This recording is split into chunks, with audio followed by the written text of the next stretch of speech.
By now you know that I'm a huge believer in the benefits of intermittent fasting, or what I can call time-controlled eating. And if you've read my latest book, The Energy Paradox, you know that my newest protocol includes one of the easiest and most effective fasting techniques out there. Because unlike other fasting techniques, it's designed with your whole body in mind. And that means experiencing results that are going to last and benefit your health for years down the line. And the best part, you won't need to restrict your calories or go on a diet. That's right, all the benefits without any of the suffering.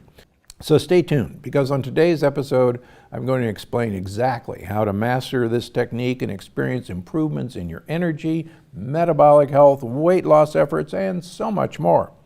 I'll also share the importance of breaking your fast the right way and my trick for getting supercharged results. Okay, let's get started. So let's talk about fasting and what exactly that means. First of all, let's get real. Our ancient ancestors, as you've heard me say, didn't crawl out of their cave asking what's for breakfast. There wasn't any breakfast. There wasn't any storage system for food.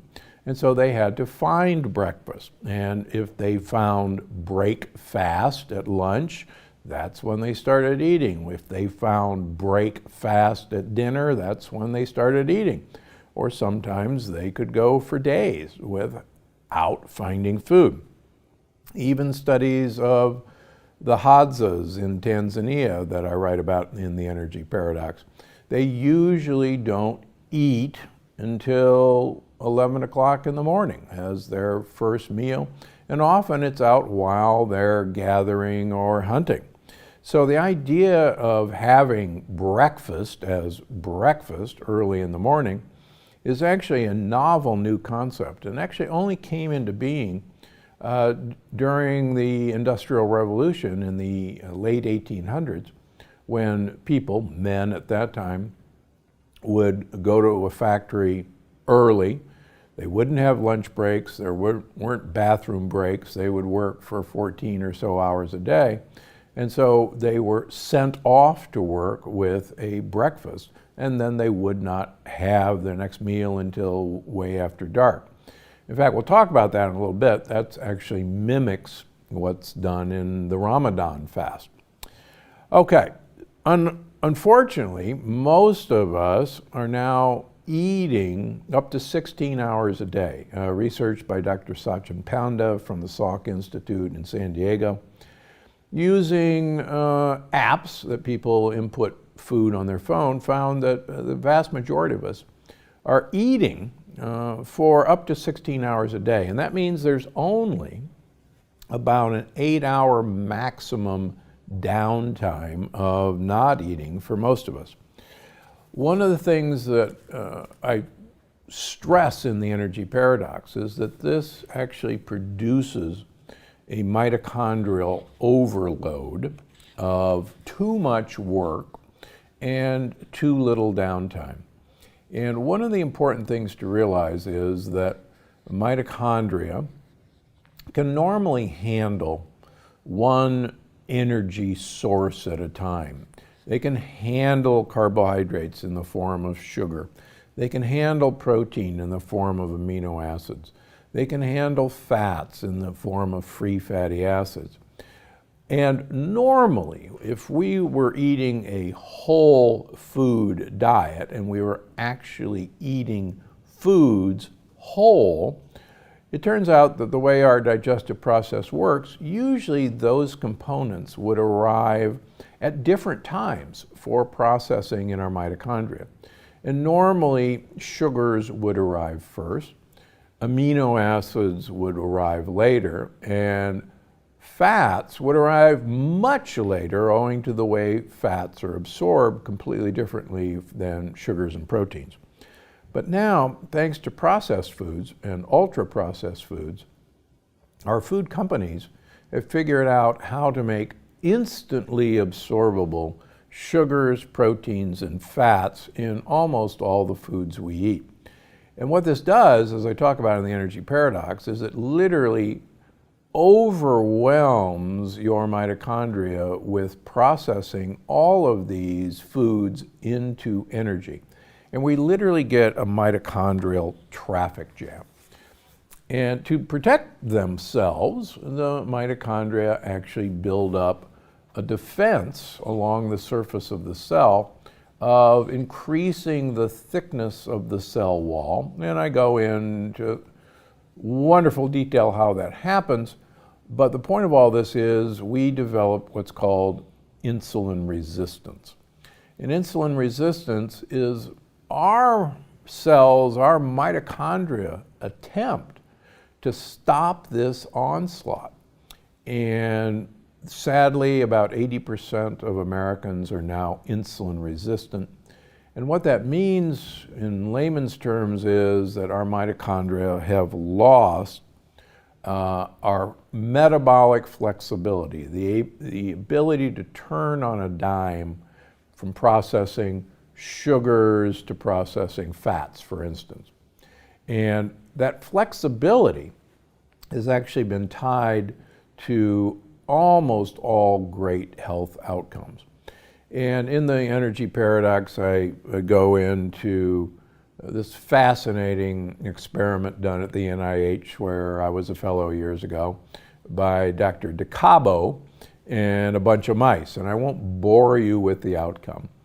But the take-home point, particularly for today's talk, is mice who are allowed continuous access to food over a 24-hour period, and they sleep as well, do not have metabolic flexibility compared to mice who food access is limited in a time-controlled manner, so that they only have access during a certain amount of time during the day. And his research was actually dramatic in showing that if you're just kind of an all-day nibbler, like most of us are, you're going to lack metabolic flexibility, number one. And number two, you're not going to live as long as the mice who had a shorter time period of eating the food, even though they ate the exact same amount of food as the all-day munchers. And that, if you take home nothing from this podcast, is probably the most important fact to remember. This is not about food deprivation. This is about the timing of when you eat, and perhaps more importantly, the length of time you're not eating. Because one of the things that happens during the time you're not eating, or let's call it the fasting period every 24 hours, during that time, your mitochondria, which quite frankly work really hard and they damage themselves, and many of you have heard about reactive oxygen species or free radicals or the free radical theory of aging.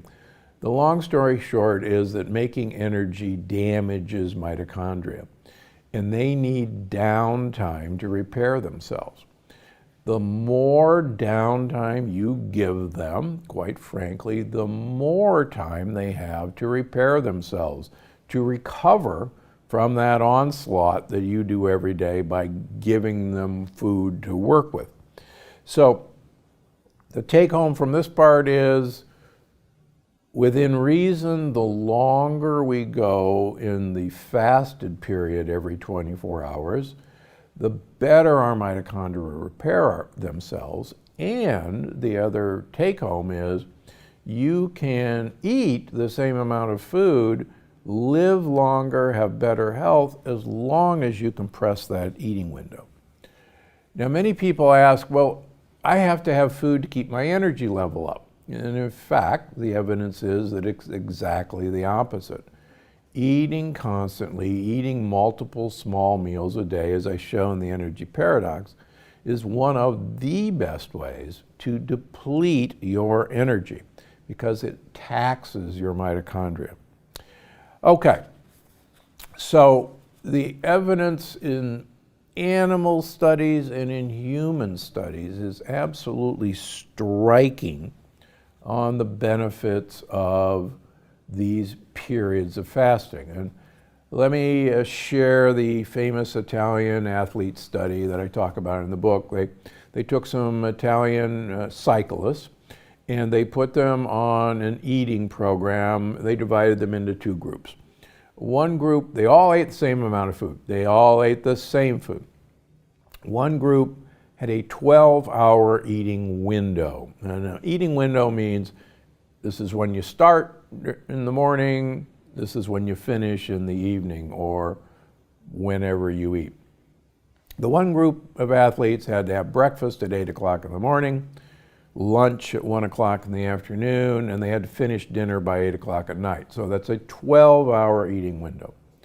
The other group of athletes had breakfast at 1 o'clock in the afternoon. That was their break fast.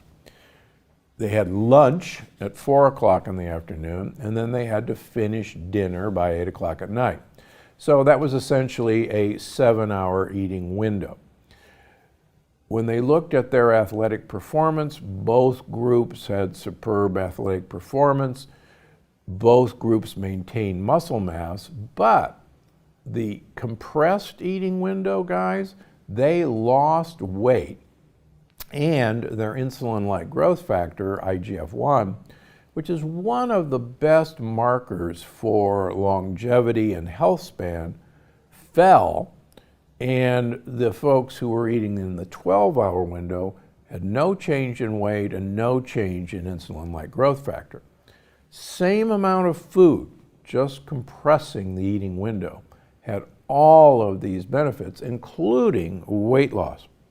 So the other fascinating thing that I write about in the book is that athletes actually perform better in a fasted state than a fed state. Now, I'm old enough to remember that after we ate lunch, my mother would not allow my sister and I to go swimming for at least an hour after we ate, because the prevailing wisdom was that we would develop cramps and die. And there is some truth to that old wives' tale. Digestion takes a huge amount of blood flow, and we divert like 30% of all of our blood flow down to our guts during digestion. If you eat, you divert all that blood flow, and it's not available to your muscles to use for what their needs. And this has been shown over and over again. And so exercising fasting allows you to get more blood flow to your muscles where they need it.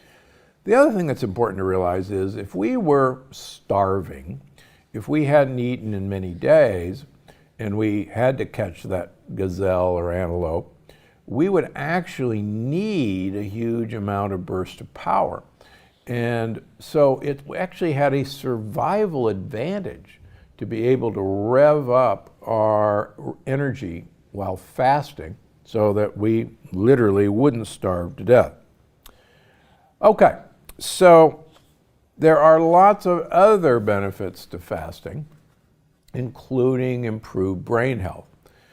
And one of the obvious takeaways from looking at fasting in whatever form, whether it's multi-day fasting, whether it's intermittent fasting, whether it's time-controlled eating, whether it's 2-day fasting, 2 days a week of reducing calories, which is the true intermittent fasting, whether it's every other day eating. You choose the study, you can find dramatic benefits overall and also into brain function.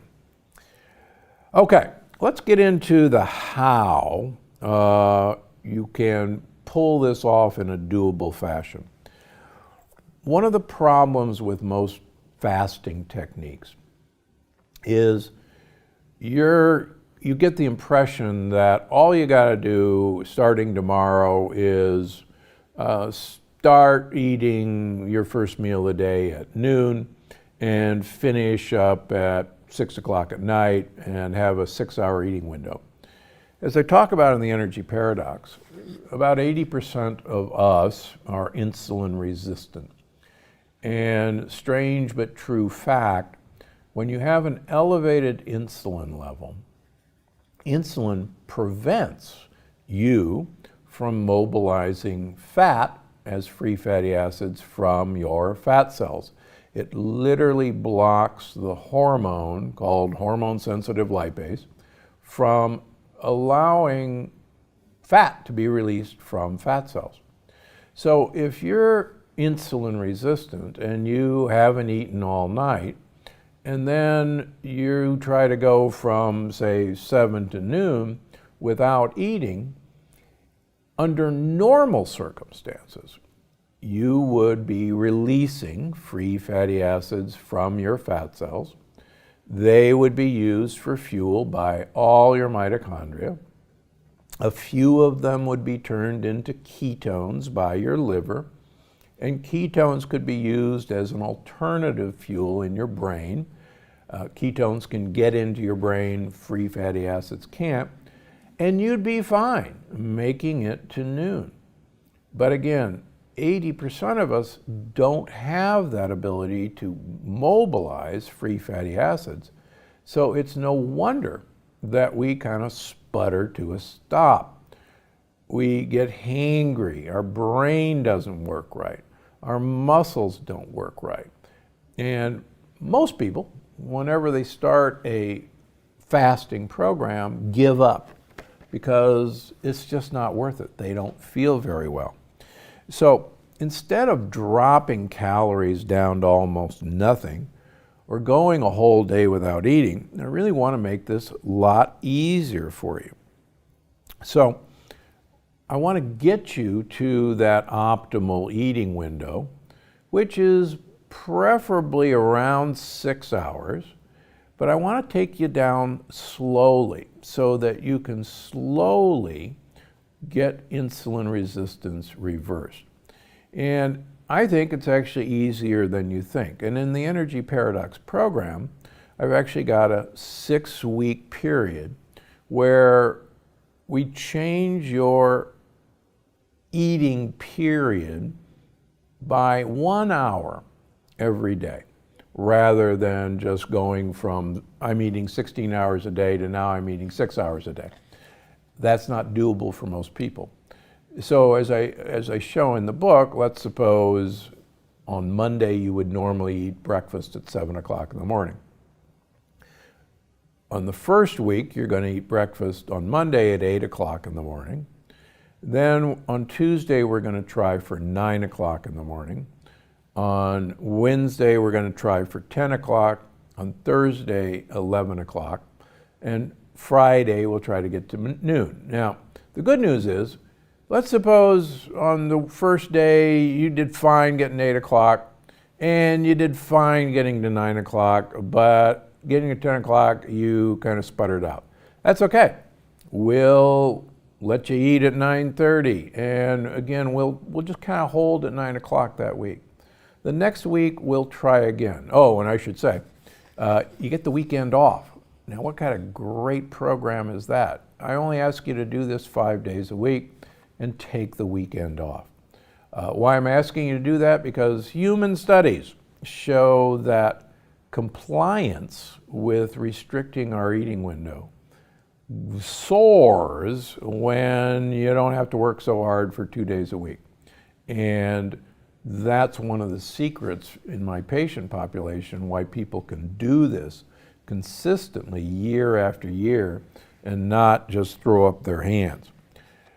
Where is the sweet spot? Well, it looks from most human studies and even animal studies that 6 hours is really the sweet spot. There is one human study that 4 hours of the eating window is great, but it doesn't give you any additional benefit. So for now, we're going to aim to get you down to around 6 to 8 hours as that sweet spot. The other thing that's important in terms of brain health is just like you would get cramps in your legs if you went swimming after you ate. It turns out that your brain needs to get washed during the night of all of its debris, and it requires huge amounts of blood flow to do that. And that brain washing time period occurs during deep sleep, which usually occurs early in the sleep cycle. So one of the things that we want to try to do is not eat anything for about 3 hours before we go to bed. And so if we can finish you up at 7 o'clock at night maximum, and then go to bed, say at 10 o'clock, we're well on our way to allowing increased blood flow to the brain because it's not down digesting your food. Okay. Why restrict the eating window instead of going 24 hours, completely not eating, or even a long water fast? Now, certainly every religion has a fasting tradition, and you name the religion, there's a fasting practice. And certainly there are very interesting benefits to prolonged water fasting. And just in case you didn't know it could be done, the longest on record water fast was 381 days of having only water as nourishment, if you will. 381 days. So it can be done. But here's the dangers, and I've talked about this before. We store organopesticides, biocides, and heavy metals in our fat cells. And quite frankly, while they're in our fat cells, they actually aren't very dangerous. But if we go on a water fast and we rapidly begin to take fat out of our fat cells, those heavy metals and organopesticides are released, and they go to the liver. The liver does have a detoxification system. They're called phase 1 and phase 2 detoxification systems. But you can overwhelm these systems with this onslaught. Plus, the liver has no ability to detox heavy metals. And so instead, the liver releases those heavy metals into bile and says, well, I just throw them down into the gut and they'll be gone, they'll be pooped out. Sadly, we reabsorb heavy metals and put them back into circulation. And this was actually discovered by Ray Walford, who was a pathologist at UCLA in the doomed Biosphere 2 experiment in the Arizona desert. These individuals were supposed to grow their own food, and long story short, they failed. They lost about 30% of their body weight in 6 months' time, and one of the findings of Ray Walford was that the heavy metals in the volunteers, including him, went skyrocketing high in their bloodstream, and it took over a year for the heavy metals to come down. So, the idea of us as modern humans so loaded with toxins and heavy metals going on even a 2 or 3 or 5 day water fast, unless you're prepared to handle the heavy metal onslaught, is really a bad idea.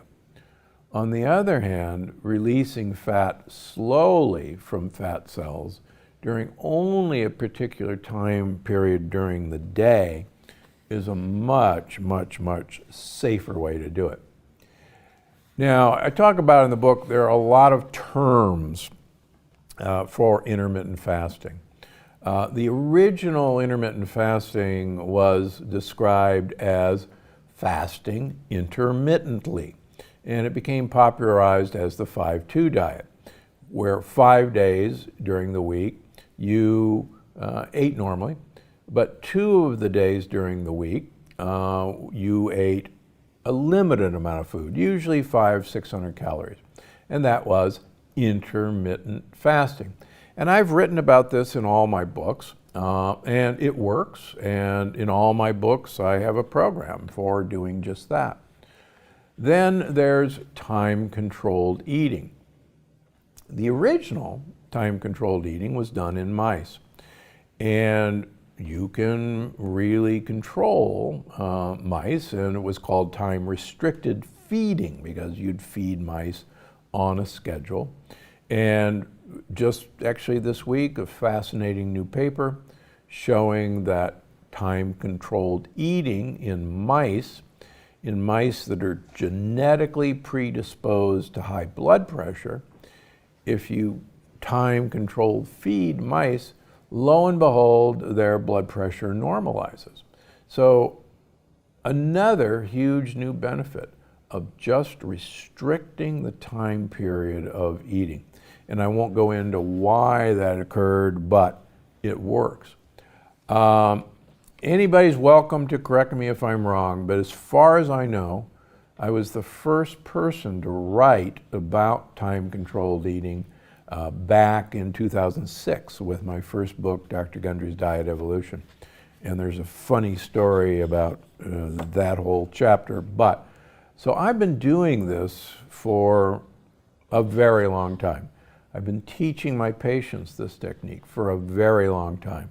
And so I can tell you that it works. Now, one of the things that I devised for this book, The Energy Paradox, was to introduce the concept of mono meals. Now, everybody knows that adherence to one form of diet usually works remarkably well for a limited time period. So for instance, there's a low-fat diet or a no-fat diet that's popularized by Dr. Joel Fuhrman, who we've had on our podcast. There's a carnivore or Atkins diet, which is mostly high protein. There's a ketogenic diet, which in its traditional form is an 80% fat diet. And all of these systems actually have some pretty doggone good results. And I've conjectured in my previous books on how all these wildly different diets, there's a Duke rice diet where, guess what, all you eat is rice. All these different diets seem to have a beneficial effect. And it can't be because of the individual components of the diet.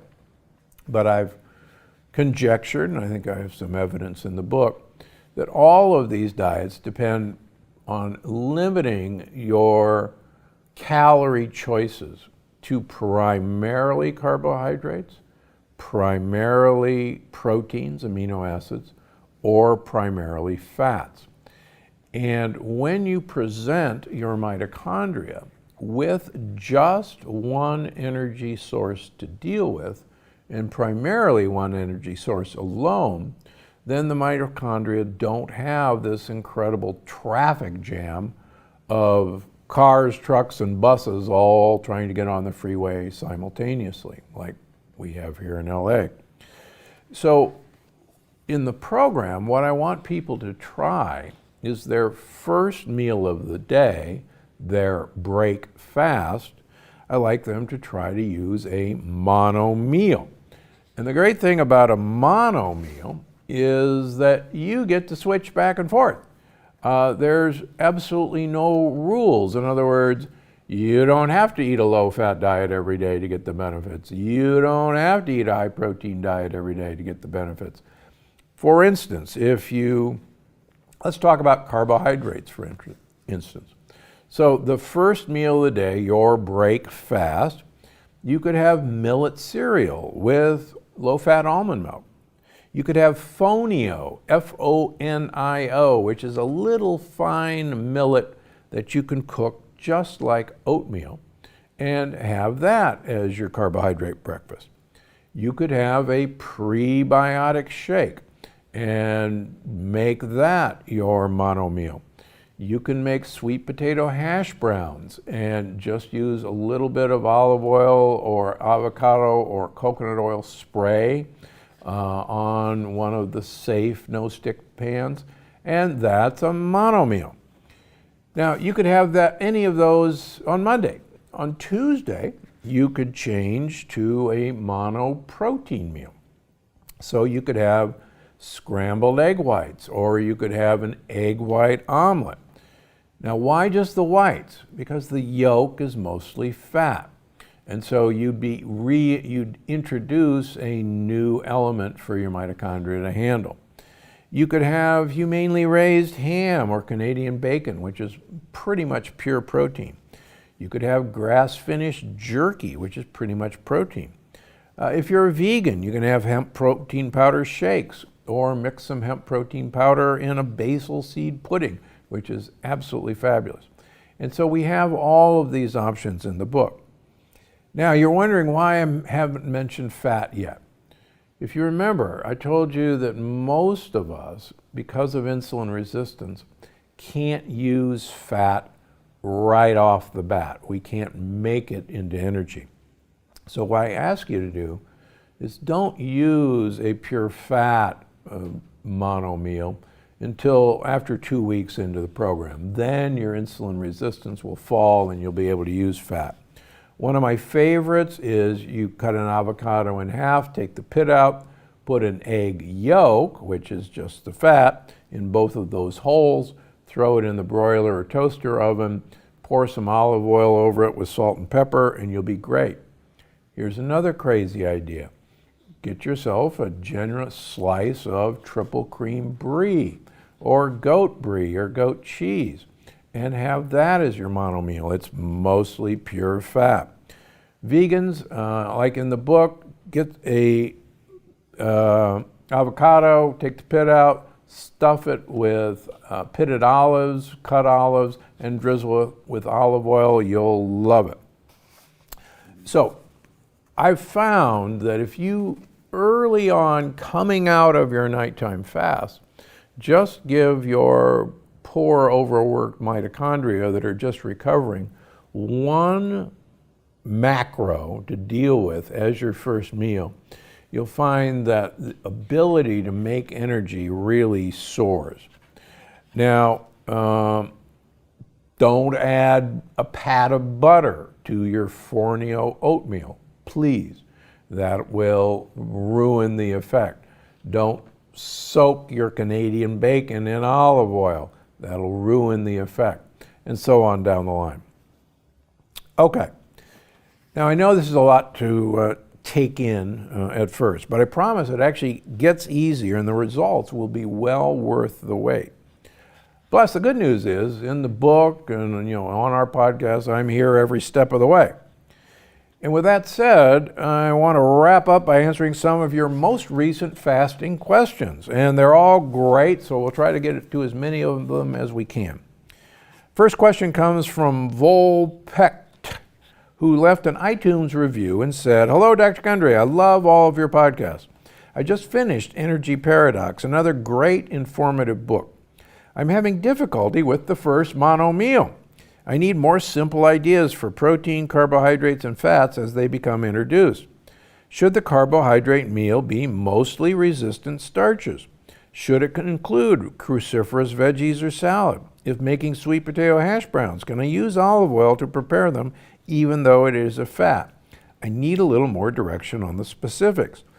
Thank you for changing our lifestyle for the better." So that's a great question. I think I probably addressed a lot of those questions in what I just said. But you can have any primarily carbohydrate source. If you want to have a bunch of roasted Brussels sprouts as your first meal, go right ahead. If you want to have a salad with just a little spray of olive oil on it as your first meal, go right ahead. If you want to have a sweet potato as your mono meal, go right ahead. The really interesting thing about this is you don't have to be really concerned about whether the starches are resistant, whether they're, for instance, if you want to have pressure cooked basmati rice as your first meal, it'll work just fine. Do I think you ought to have that every day of your life? No, I'm not particularly impressed with the arsenic content of rice, but that's a whole different story. The point is, carbohydrates are really easy to get your arm around. You can have popped sorghum for breakfast as your first meal. And quite frankly, my wife often just has popped sorghum as her first meal, and works great for her. The sky's the limit in terms of protein. If you want to have primarily 3 shrimp as your first meal a day, go right ahead. If you want to have a piece of jerky, go right ahead, like I mentioned. So don't obsess as long as the primary ingredient is just one thing. But great question. Second question. For the energy paradox, how long do I wait between my first meal and my next? 30 minutes, 1 hour, 2 hours? So the important thing about all the studies, whether they're human studies or mouse studies, is anything goes, quite frankly, during that window of eating. And it really doesn't matter when you eat during that window of eating. And that, in a way, is very exciting. So if you're a person who wants to do the mono meal at 11 o'clock in the morning, and you feel odd that now you're going to have lunch at 1, go right ahead. And remember, the second meal can be an absolutely normal meal. If you want to say, well, I'm going to have my first meal at 11, and I'm not going to have my second meal till 4 o'clock in the afternoon, that's fine too. The important part is you can actually eat a full day's calories. You don't have to restrict the amount of food you eat. You just have to restrict the time period that you're eating that food in. So the great thing is you really don't have to go on a diet, which is great. This one's from Teresa J. Kirby on Instagram. Hi, Dr. G. I just finished listening to the Energy Paradox and loved it. For the controlled fasting, can you break fast at 7 a.m. and start fasting at 3 p.m. to 7 a.m.? Throughout the book, you always stress first meal at 1 p.m. Would love clarification on this, please. Thanks in advance. So that brings up a really interesting conundrum. So let me address that in one of 2 ways. First of all, as you know, I talk about the Ramadan fast. And it's what I call eat, pause, eat. During Ramadan, during the holy month of Ramadan, you have to eat breakfast before dawn, and then you don't eat or drink until after dusk. And that actually makes about a 12-hour fasting window. If you then add in sleep, most practitioners of Ramadan are fasting 20 out of 24 hours every day. So they actually have a 20-hour fast. They get all the benefits that ensue from a time-controlled eating window. So as I talk about in the book, there are a lot of people who just do not want to give up breakfast early in the morning. And if you're one of them, please try my eat, pause, eat system and try to get a 12-hour window between the 2 meals that you're going to eat during the day. Now, to get to your question specifically, when I was designing this program for real people, I worked with my editor, and I said, you know, if I was going to do this for real, I'd really like people to start eating at about 7 o'clock in the morning and finish up about 1 o'clock, 2 o'clock in the afternoon, and then start their fast period. But working with patients, working mothers, families for over 20 years, it was very clear to me that that system is not doable in our society and to have a life.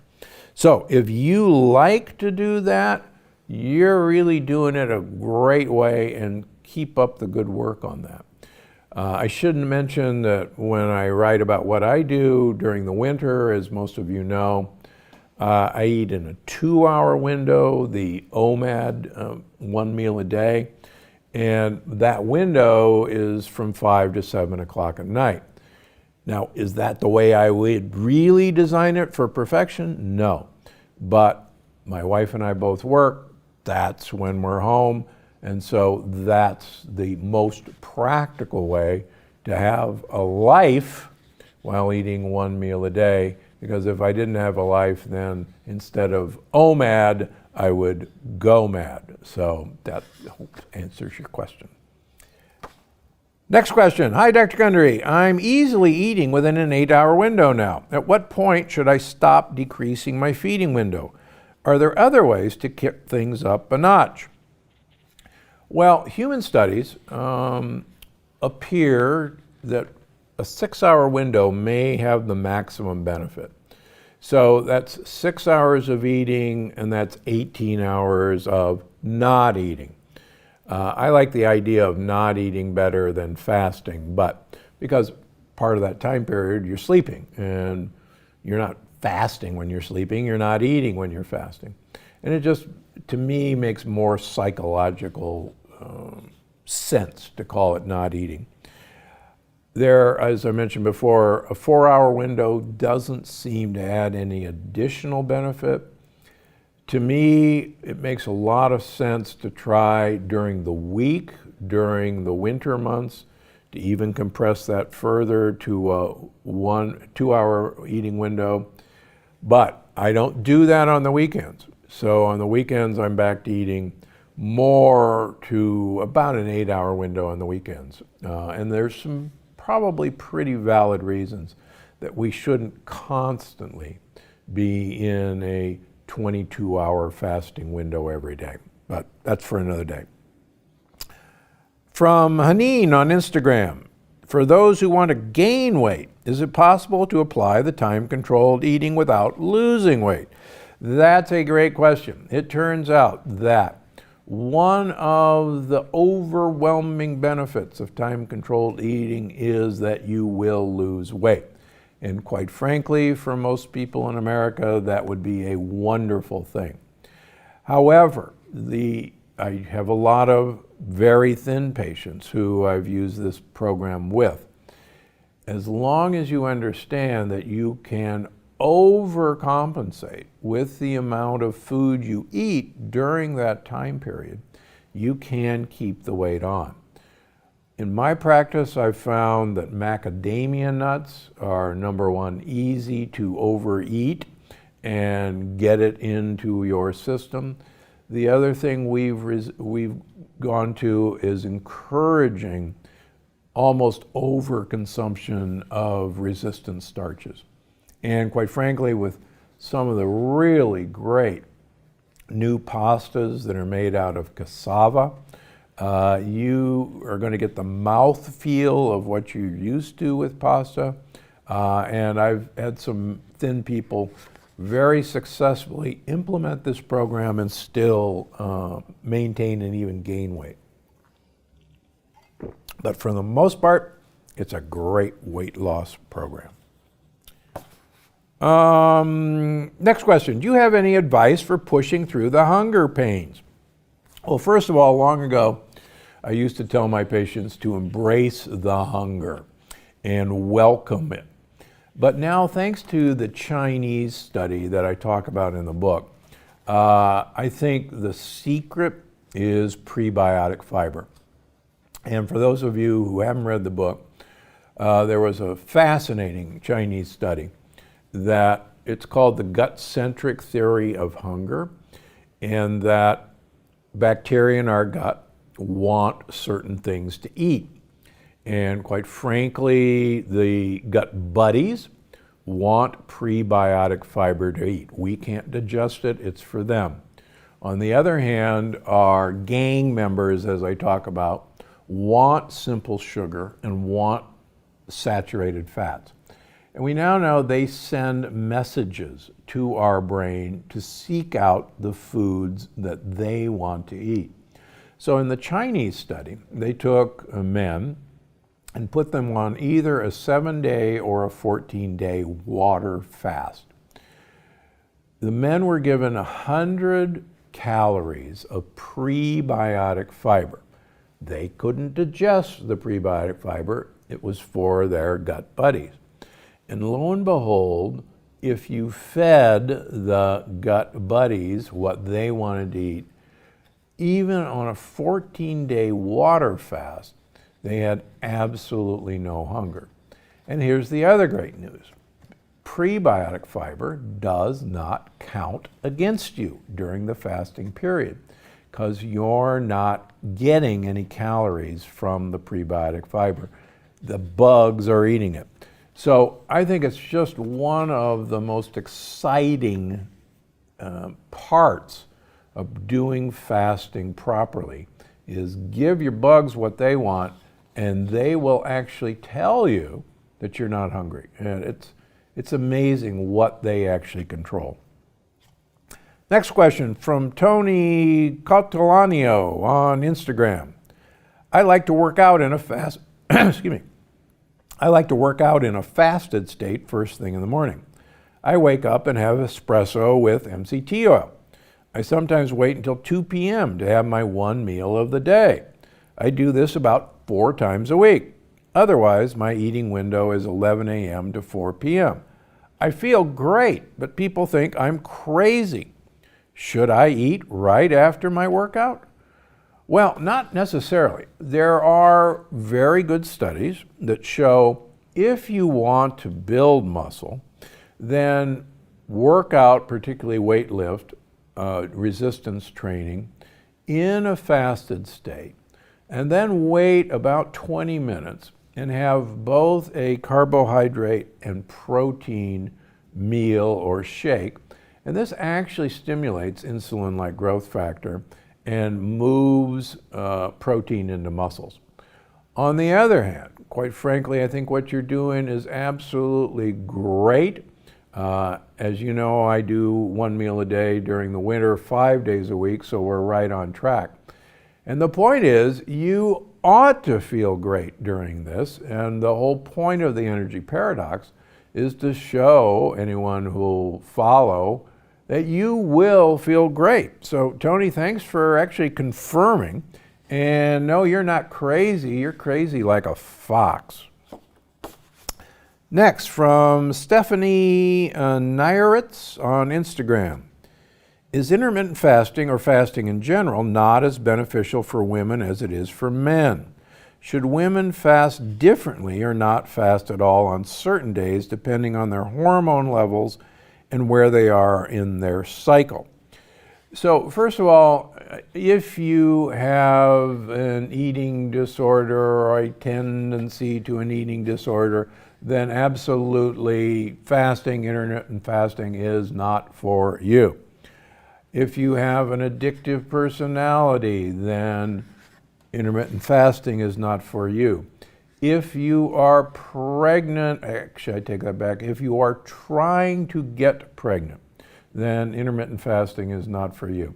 And otherwise, even if you're pregnant or just having a regular, monthly cycle, intermittent fasting works just as well for women as it does for men. But those are the provisos that you really need to take into consideration. I have a number of women who practice intermittent fasting and thrive with that. So with those provisos, don't be afraid of it. Next question, how does the fasting technique in the energy paradox compare to techniques you've recommended in previous books? How do I know which one is right for me? Well, as I've written about in all of my books, all of them have a discussion in these various forms of instituting intermittent fasting, whether it's the 5-2 diet, whether it's the time-controlled eating that I talk about in all my books, whether it's the fasting mimicking diet that's been popularized by my friend Walter Longo, where you eat a pure vegan diet for 5 days in a row once a month. And his program, is shown in animals and in humans, mimics the effect of having a limited time window of eating, as if you were doing it the entire month. And so there's lots of ways to skin a cat. In this book, I wanted to really concentrate on getting people to a point where they could easily time control their eating window. And the whole purpose of the book is not only to convince you that it's a good idea, which it is, but to hold your hand and get you to a point where this becomes a doable, non-suffering, enjoyable thing to do, and you take the weekend off. The great thing about this, you can combine this with, say, a fasting mimicking diet and have one of the weeks where you're only eating a vegan diet. And as you know, I have recipes in the Longevity Paradox and in the Plant Paradox to do just that. We have a 5-day fasting mimicking diet plan in both of those books. So you can mix and match. The purpose of the Energy Paradox was to really get you the tool to make time-controlled eating enjoyable and doable, and have you not fall flat on your face like so many people do. Next, from Lacey Wilson on Instagram, I've seen some practitioners say fasting can negatively affect hormones and thyroid function. Is that possible? Well, actually, since I follow thyroid hormones, both free T3 and free T4 and TSH and reverse T3, in all my patients every 3 months, I can tell you one of the big benefits of intermittent fasting is improving thyroid function and improving thyroid delivery to the brain. We see a number of people whose TSH, thyroid stimulating hormone, comes down and down and down during intermittent fasting, which is a great sign. It means your brain says, man, I've got so much thyroid hormone, I don't need to ask for anything more. We also see a number of people have a fall in free T3. And that once again means your body is just this incredible energy efficient producer, and it doesn't need the stimulation of T3 to do it. So please, this is all over the internet. This is actual patient data for over 20 years. And it does not affect your thyroid hormones. Interestingly, in that Italian athlete study I mentioned, the total testosterone of the time-controlled athletes actually went down, but their free testosterone, which is the active form of testosterone, didn't change. So no, it does not negatively impact your hormone levels. It actually dramatically improves thyroid function. From Erica GD on Instagram, is it safe to do time-restricted eating while pregnant? Yeah, actually it is very safe to do that. And one of the exciting things that is coming out of not only rat and mouse studies, but also human studies, is that time-restricted eating dramatically improves your gut microbiome to a much more friendly, anti-inflammatory microbiome. And one of the things that while you're pregnant you want to do is you want your microbiome to benefit your baby's microbiome. We now know you have a microbiome in your placenta. We now know your baby has bacteria while they're developing. So you want to give your baby the best possible combination of gut buddies, and intermittent fasting is one of the best ways to do it. Okay, so that's it. It's time for the review of the week. This week's review comes from Jarnail Singh on YouTube, who says, "Thank you, Dr. Gundry. Pressed hands together. I have been following you since you first published The Plant Paradox. I am 37 years old and I got psoriasis from the age of 23. Since I have started following your diet protocols, my psoriasis has dramatically decreased and it's continuously improving. I greatly appreciate your work and wisdom which you are spreading around the globe. I never miss any of your podcast and YouTube videos. Well, that's wonderful to hear, Jarnell. Thanks so much for your kind words. You know, it's reviews like this that makes a huge difference in how many people we can teach and reach with our message about diet, nutrition, and health, which is why you, listening to this right now, can play a major role in helping other people across the globe transform their health and energy, all by rating and leaving your comment or question us on iTunes. You know, I can't wait to read your review soon. Because I'm Dr. Gundry, and I'm always looking out for you. We'll see you next week. Before you go, I just wanted to remind you that you can find the show on iTunes, Google Play, Stitcher, or wherever you get your podcasts. Because I'm Dr. Gundry, and I'm always looking out for you.